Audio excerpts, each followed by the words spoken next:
Hello dear viewers and listeners, welcome back to my channel. Welcome back to Story Hour Sunday, where we are still reading Peter Pan. It's me again today, and let's get on with chapter 4. The Flight. Second to the right and straight until morning. That, Peter had told Wendy, was the way to the Neverland. But even birds carrying maps and consulting them at windy corners could not have sighted it with these instructions. Peter, you see, just said anything that came into his head. At first, his companions trusted him implicitly, and so great were the delights of flying that they wasted time circling round church spires or any other tall objects on the way that took their fancy. John and Michael raced, Michael getting a start. They recalled with contempt that not so long ago they had thought themselves fine fellows for being able to fly round a room. Not so long ago, but how long ago? They were flying over the sea before this thought began to disturb Wendy seriously. John thought it was their second sea and their third night. Sometimes it was dark and sometimes it was light, and now they were very cold and again too warm. Did they really feel hungry at times, or were they merely pretending because Peter had such a jolly new way of feeding them? His way was to pursue birds who had food in their mouths suitable for humans and snatch it from them. Then the birds would follow and snatch it back, and they would all go chasing each other gaily for miles, parting at last with mutual expressions of goodwill. But when he noticed with gentle concern that Peter did not seem to know that this was rather an odd way of getting your bread and butter, nor even that there are other ways. Certainly they did not pretend to be sleepy. They were sleepy, and that was a danger, for the moment they popped off, down they fell. The awful thing was that Peter thought this funny. "There he goes again!" he would cry gleefully, as Michael suddenly dropped like a stone. "Save him! Save him!" cried Wendy, looking with horror at the cruel sea far below. Eventually, Peter would dive through the air and catch Michael just before he could strike the sea, and it was lovely the way he did it, but he always waited till the last moment, and you felt it was his cleverness that interested him, and not the saving of human life. Also, he was fond of variety, and the sport that engrossed him one moment would suddenly cease to engage him, so there was always the possibility that the next time you fell, he would let you go. He could sleep in the air without falling, by merely lying on his back and floating, but this was, partly at least, because he was so light that if you got behind him and blew, he went faster. "Do be more polite to him," Wendy whispered to John when they were playing Follow My Leader. "Then tell him to stop showing off," said John. When playing Follow My Leader, Peter would fly close to the water and touch each shark's tail in passing, just as in the street you may run your finger along an iron railing. They could not follow him in this with much success, so perhaps it was rather like showing off, especially as he kept looking behind to see how many tails they missed. "You must be nice to him," Wendy impressed on her brothers. "What would we do if he were to leave us?" "We could go back," Michael said. "How could we ever find our way back without him?" "Well, then, we could go on," said John. That is the awful thing, John. We should, we should have to go on, for we don't know how to stop." This was true. Peter had forgotten to show them how to stop. John said that if the worst came to the worst, all they had to do was go straight on, for the world was round, and so in time they must come back to their own window. "And who is to get food for us, John?" "I nipped a bit out of that eagle's mouth pretty neatly, Wendy." "After the 20th try," Wendy reminded him. "And even though we became good at picking up food, see how we bump against clouds and things if he is not near to give us a hand?" Indeed, they were constantly bumping. They could now fly strongly, though they still kicked far too much. But if they saw a cloud in front of them, the more they tried to avoid it, the more certainly did they bump into it. If Nana had been with them, she would have had a bandage round Michael's forehead by this time. Peter was not with them for the moment, and they felt rather lonely up there by themselves. He could go so much faster than they that he would suddenly shoot out of sight to have some adventure in which they had no share. He would come down laughing over something fearfully funny he had been saying to a star, but he had already forgotten what it was. Or he would come up with mermaid scales still sticking to him, and yet not be able to say for certain what had been happening. It was really rather irritating to children who had never seen a mermaid. "And if he forgets them so quickly," Wendy argued, "how can we expect that he will go on remembering us?" Indeed, sometimes when he returned, he did not remember them, at least not well. Wendy was sure of it. She saw recognition come into his eyes as she was about to pass them the time of day and go on. Once even, she had to tell him her name. "I'm Wendy," she said agitatedly. He was very sorry. "I say, Wendy," he whispered to her, "always if you see me forgetting you, just keep on saying, 'I'm Wendy,' and I'll remember." Of course, this was rather unsatisfactory. However, to make amends, he showed them how to lie out flat on a strong wind that was going their way, and this was such a pleasant change that they tried it several times and found they could sleep thus with security. Indeed, they would have slept longer, but Peter tired quickly of sleeping, and soon he would cry in his captain voice, "We get off here!" So, with occasional tiffs, but on the whole rollicking, they drew near the Neverland. For after many moons they did reach it, and, what is more, they had been going pretty straight all the time. Not perhaps so much owing to the guidance of Peter or Tink, as because the island was out looking for them. It is only thus that anyone may sight those magic shores. "There it is," said Peter calmly. Where? Where all the arrows are pointing."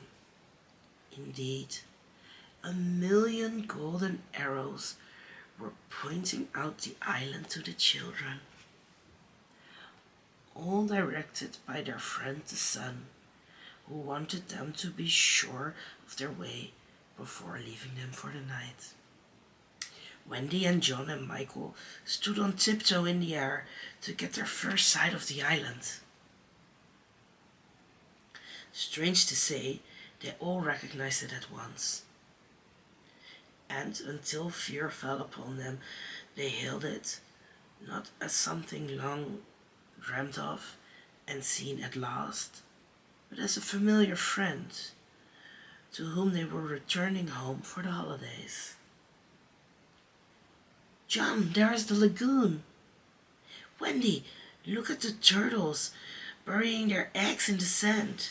I say, John, I see your flamingo with the broken leg. Look, Michael, there's your cave. John, what's that in the brushwood?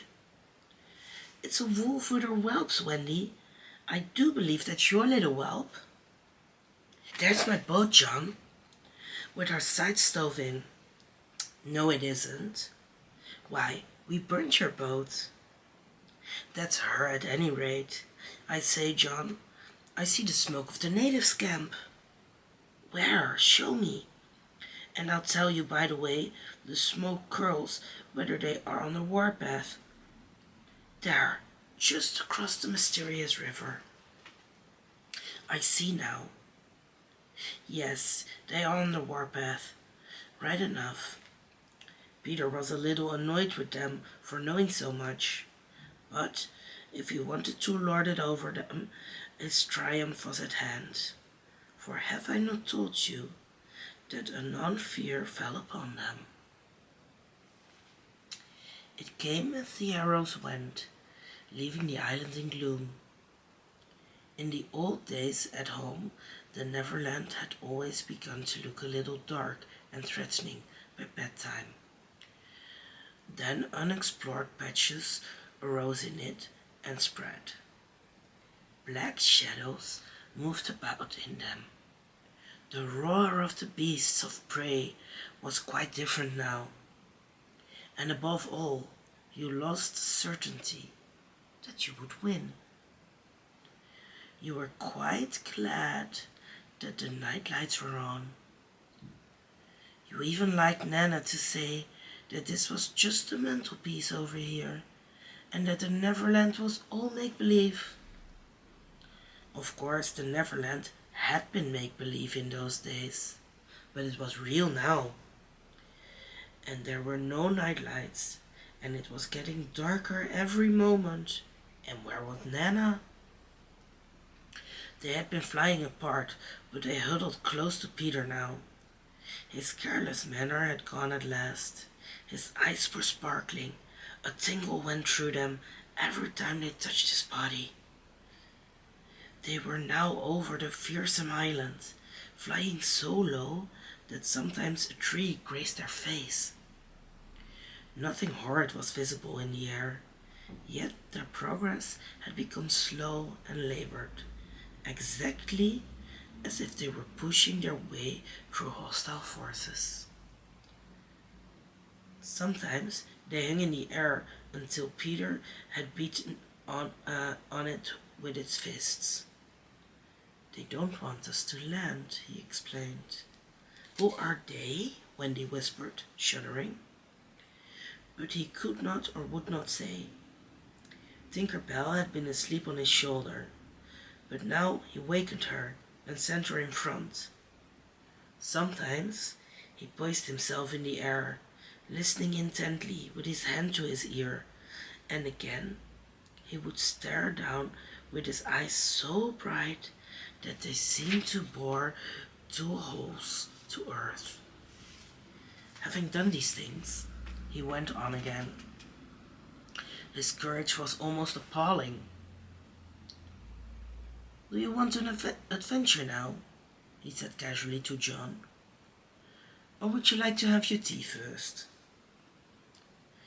Wendy said, "Tea first," quickly, and Michael pressed her hand in gratitude. But the braver John hesitated. What kind of adventure? He asked cautiously. There's a pirate asleep in the pampas just beneath us, Peter told him. If you like, we'll go down and kill him. I don't see him, John said after a long pause. I do. Suppose, John said a little huskily, he were to wake up. Peter spoke indignantly. You don't think I would kill him while he was sleeping? I would wake him first and then kill him. That's the way I always do. I say, do you kill many? Tons, John said. How ripping! But decided to have tea first. He asked if there were many pirates on the island just now, and Peter said he had never known so many. Who is captain now? Hook, answered Peter, and his face became very stern as he said that hated word. Yes, Hook. Aye. Then indeed Michael began to cry, and even John could speak in gulps only, for they knew Hook's reputation. He was Blackbeard's bosun, John whispered huskily. He is the worst of them all. He is the only man of whom Barbecue was afraid. That's him, said Peter. What is he like? Is he big? He is not so big as he was. How do you mean? I cut off a bit of him. You? Yes, me, said Peter sharply. I wasn't meaning to be disrespectful. Oh, all right. But, I say, what bit? His right hand. Then he can't fight now. Oh, can't he just? Left-hander? He has an iron hook instead of a right hand. And he claws with it. Claws? I say, John, said Peter. Yes. Say, aye, aye, sir. Aye, aye, sir. There is one thing, Peter continued, that every boy who serves under me had to promise, and so must you.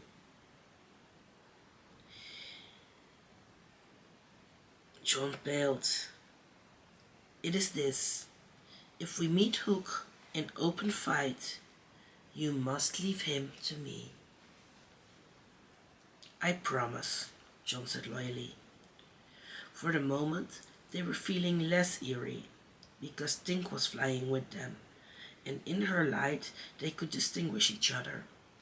Unfortunately, she could not fly so slowly as they, and so she had to go round and round them in a circle, in which they moved as in a halo.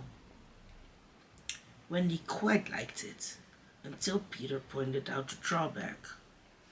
She tells me, he said, that the pirates sighted us before the darkness came and got Long Tom out. The big gun? Yes. And of course they must see her light, and if they guess we are near, if they are sure to let fly. Wendy! John! Michael! Tell her to go away at once, Peter, the three cried simultaneously, but he refused.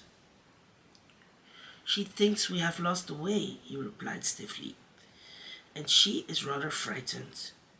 You don't think I would send her away all by herself when she is frightened?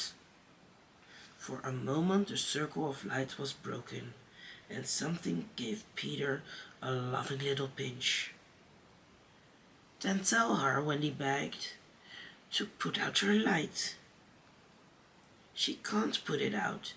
That is about the only thing fairies can't do. It just goes out of itself when she falls asleep. Same as the stars. Then tell her to sleep at once, John almost ordered. She can't sleep except when she's sleepy. It is the only other thing fairies can't do. Seems to me, growled John, these are the only two things worth doing. Here he got a pinch, but not a loving one. If only one of us had a pocket, Peter said, we could carry her in it. However, they had set off in such a hurry that there was not a pocket between the four of them. He had a happy idea. John's hat. Tink agreed to travel by hat if it was carried in the hand. John carried it, though she had hoped to be carried by Peter.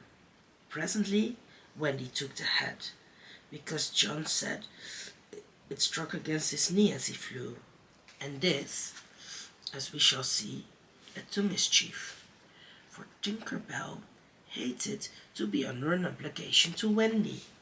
In the black topper, the light was completely hidden, and they flew on in silence.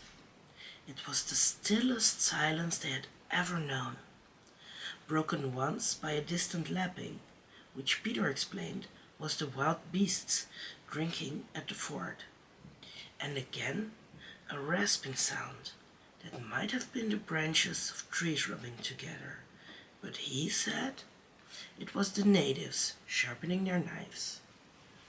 Even these noises ceased. To Michael, the loneliness was dreadful. If only something would make a sound. As if in answer to his request, the air was rent by the most tremendous crash he had ever heard. The pirates had fired Long Tom at them. The roar of it echoed through the mountains, and the echoes seemed to cry savagely, "Where are they? Where are they? Where are they?" Thus sharply did the terrified three learn the difference between an island of make-believe and the same island come true. When at last the heavens were steady again, John and Michael found themselves alone in the darkness. John was treading the air mechanically, and Michael, without knowing how to float, was floating. "Are you shot?" John whispered tremulously. "I haven't tried yet," Michael whispered back. We know now that no one had been hit. Peter, however, had been carried by the wind of the shot far out to sea, while Wendy was blown upward with no companion but Tinkerbell. It would have been well for Wendy if at that moment she had dropped the hat. I don't know whether the idea came suddenly to Tink or whether she had planned it on the way, but she at once popped out of the hat and began to lure Wendy to her destruction. Tink was not all bad, or rather, she was all bad just now. But on the other hand, sometimes she was all good. Fairies have to be one thing or the other, because being so small, they unfortunately have room for one feeling at a time. They are, however, allowed to change, only it must be a complete change. At present, she was full of jealousy of Wendy. What she said in her lovely tinkle, Wendy could not, of course, understand. And I believe some of it was bad words, but it sounded kind, and she flew back and forward, plainly meaning, "Follow me, and all will be well." What else could poor Wendy do? She called to Peter and John and Michael, and got only mocking echoes in reply. She did not know it. She did not yet know that Tink hated her with the fierce hatred of a very woman, and so, bewildered and now staggering in her flight, she followed Tink to her doom. Boom. That was chapter 4 for you. Please give this video a thumbs up. Come back next week for chapter 5, where I introduce yet another new character. So make sure to check it out, subscribe not to miss it. And as always, thank you for watching, thank you for listening.